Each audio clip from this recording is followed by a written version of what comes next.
Assalamualaikum warahmatullahi wabarakatuh.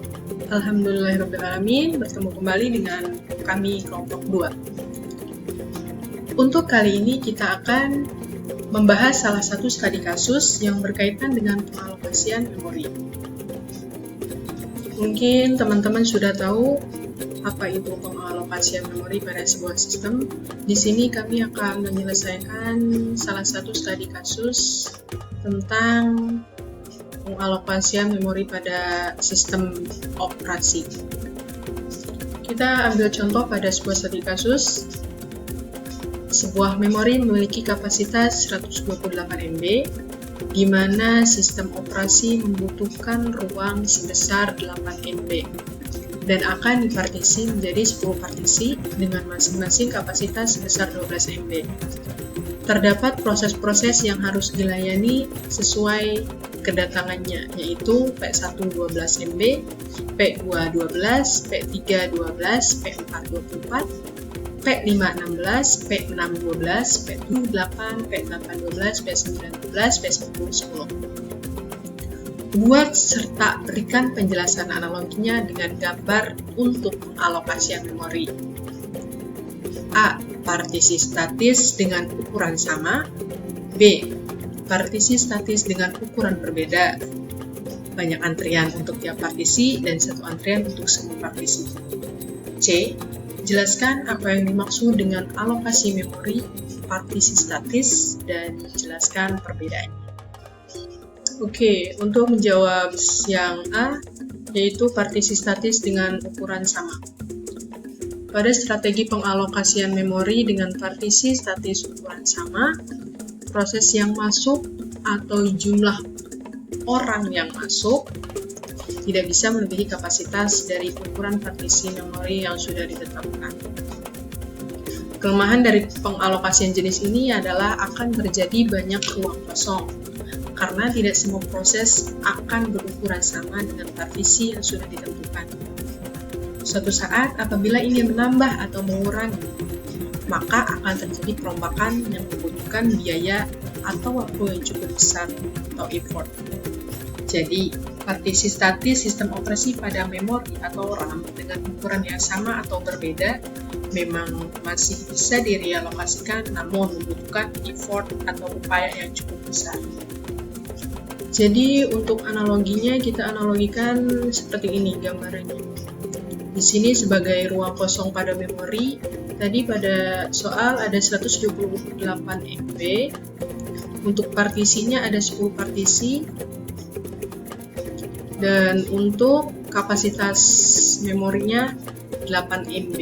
Kita masukkan partisi 1 12 MB, partisi 2 12 MB, dan begitu pun sampai seterusnya sampai ke partisi 10. Kemudian, dari partisi statis dengan ukuran yang sama tadi, dengan kapasitas 12 MB, datang proses dari CPU atau hard disk dengan jalur beberapa antrian. Ternyata semua partisi diisi oleh proses dan tidak melebihi kapasitas ukuran partisi. Maka akan ada masalah atau partisi yang kosong. Inilah salah satu kelemahannya untuk partisi statis dengan ukuran yang sama. Dan ini dia gambarannya untuk partisi statis dengan ukuran yang sama. Kita urutkan kayak tadi untuk partisi dan untuk masing-masing kapasitasnya ada 12 MB, 24 MB, 12 MB sesuai studi kasusnya tadi ya. Terus untuk antriannya kita masukkan sesuai kapasitas yang dibutuhkan. Untuk P1 yaitu 12 MB, kita masukkan ke partisi 1 karena pada kapasitas di partisi 1 ada 12 MB.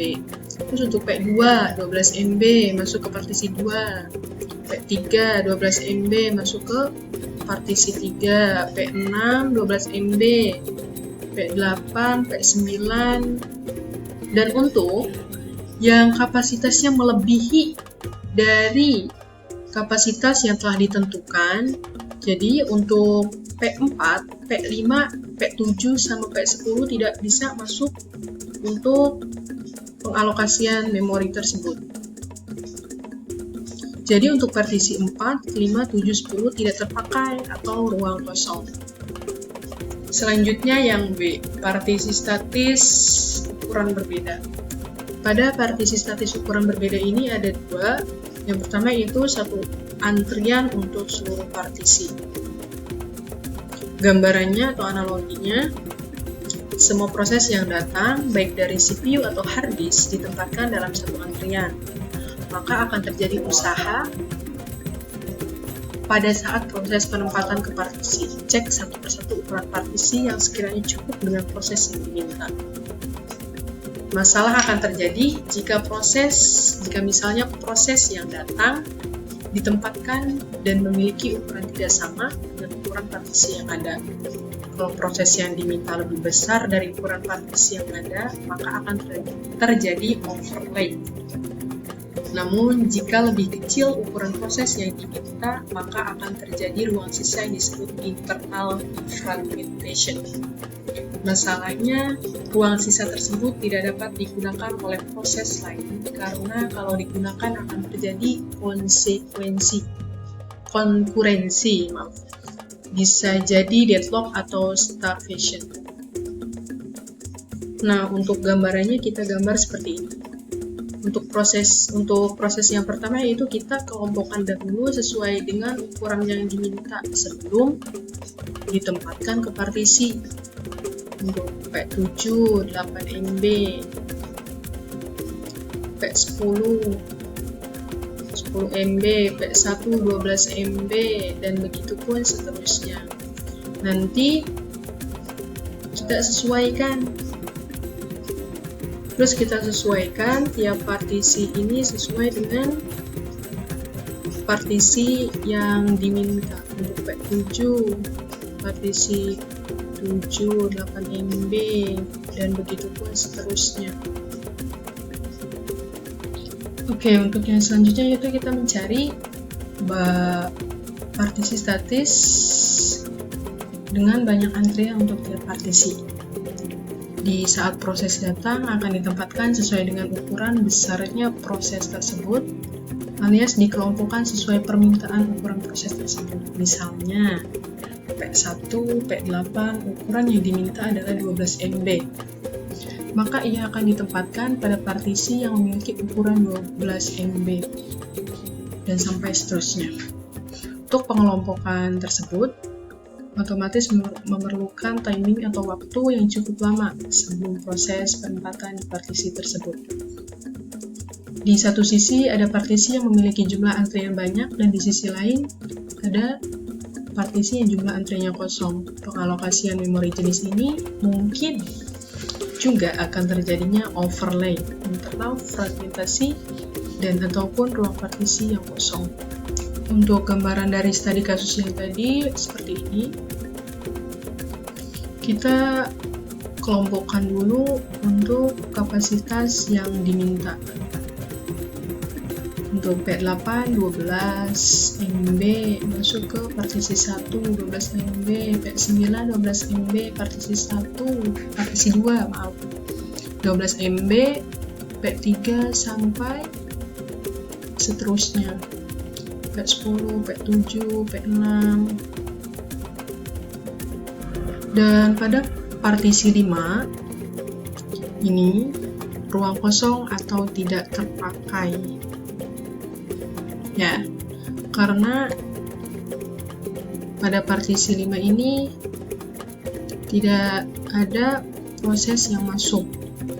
Terus untuk partisi 7 untuk P7-nya di sini 17 MB, kapasitasnya 24 MB, maka akan terjadi overlay, maka akan terjadinya swapping.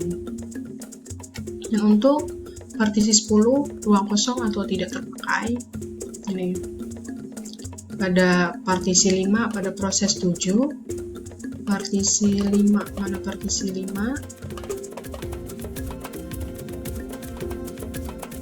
ini pada proses 7 akan terjadi internal fragmentasi, karena pada proses 5-nya kapasitasnya lebih besar daripada partisinya. Baiklah, cukup sekian penjelasan dari studi. Saya Eka Yuliana, saya akan menjelaskan soal nomor 3. Sebelum masuk ke soal, pertama kita masuk ke 3 proses terlebih dahulu, yaitu P1 18 MB, P2 8 MB, P3 12 MB. Setelah masuk proses yang pertama, masukkan P1 18 MB. Dan memori kita berkapasitas 128 MB. Lalu dikurangin 128 dikurangin 18, sisa ruang kosongnya jadi 110 MB. Setelah proses P1 selesai, kita masuk proses P2. P2 nya 8 MB. Jadi kita kurangin lagi 128 MB dikurangi 18 MB dikurangi 8 MB, sisa ruang kosongnya jadi 102 MB. Lanjut kita masuk proses P3. P3 nya 12 MB. Seperti sebelumnya kita kurangin lagi 128 kurang 18 kurang 8 kurangi 12, sisa ruang kosongnya jadi 90 MB. Lalu kita masuk ke soal yang A, P2 nya rilis atau dikeluarkan. Jadi ditulis 8 MB. Tidak ditulis P2 lagi karena tadi sudah dikeluarkan. Karena P2 kosong di soal diperintahkan untuk memasukkan P4. P4 ini 28 MB. P4 28 MB sedangkan ruang kosong 8 MB. Berarti kurangnya 20 MB. Ambil sisa ruang kosong tadi kan ruang kosongnya 90 MB. Jadi sisanya 70. Karena 90 dikurangi 20. Atau bisa juga dengan cara memori yang berkapasitas 128 dikurangi 18 dikurangi 28 dikurangi 12 sama dengan 70 MB.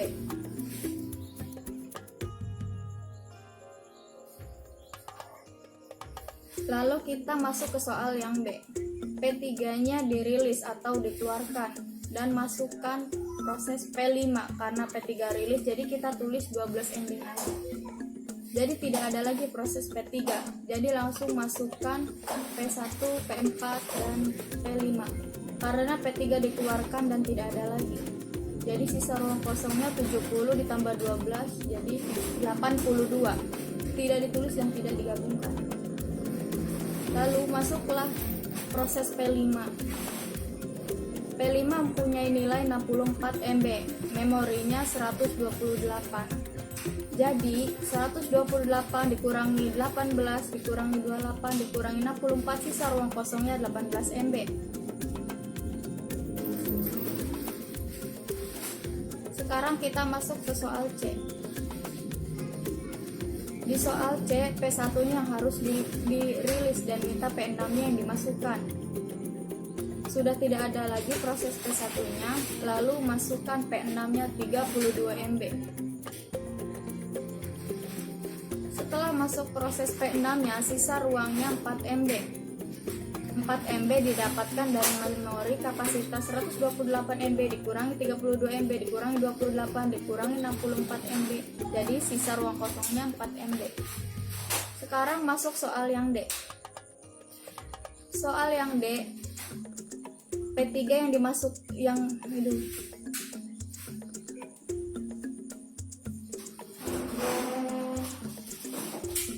Soal yang D, minta P3 yang dikeluarkan tadi dimasukkan kembali dalam prosesnya, tapi karena P3 nilainya 12 MB, sedangkan sisa memorinya 4 MB, jadi tidak bisa dimasukkan, maka P4-nya harus dikeluarkan agar P3-nya bisa masuk kembali.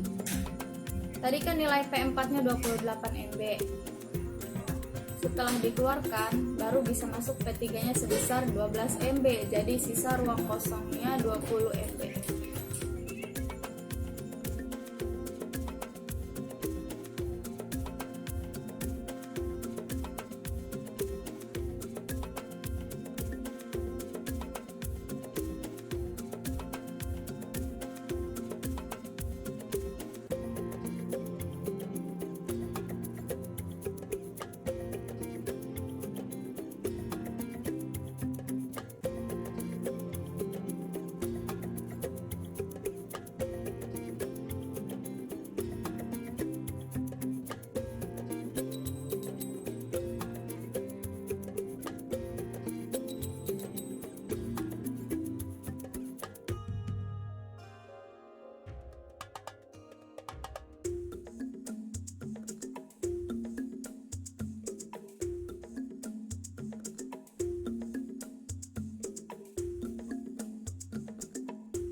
Faidah Madid. Di sini saya akan menjelaskan soal nomor 4.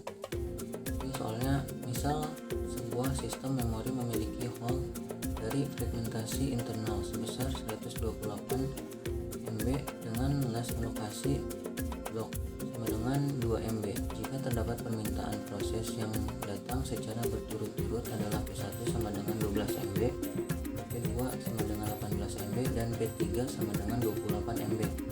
Gambarkan dan terangkanlah alokasi tersebut dengan algoritma masing-masing, first fit, next fit, dan best fit.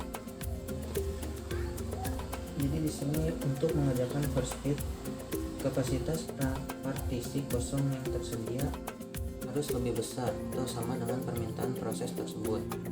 Proses yang diminta adalah 12 MB.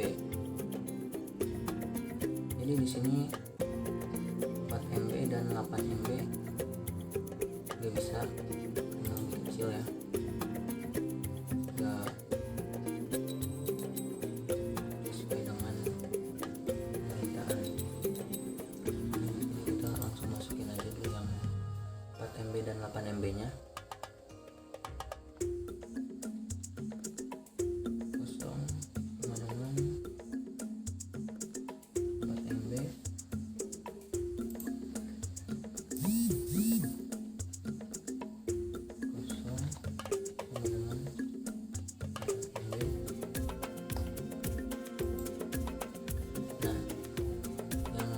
Ini dia masuk, jadi kita masukin aja.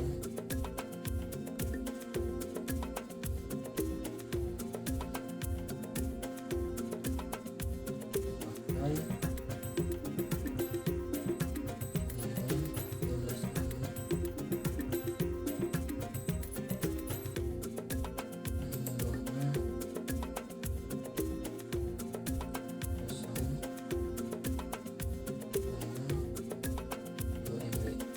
Ini dari mana? Jadi dia dari P1 ini 14 dikurangi 12 MB.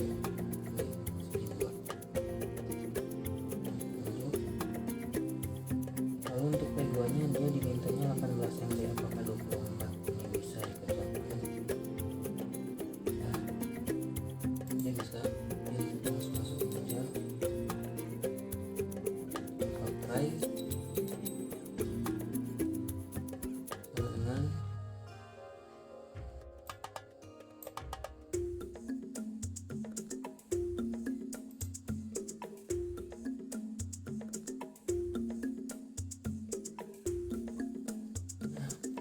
Jadi di sini udah selesai ya, basicnya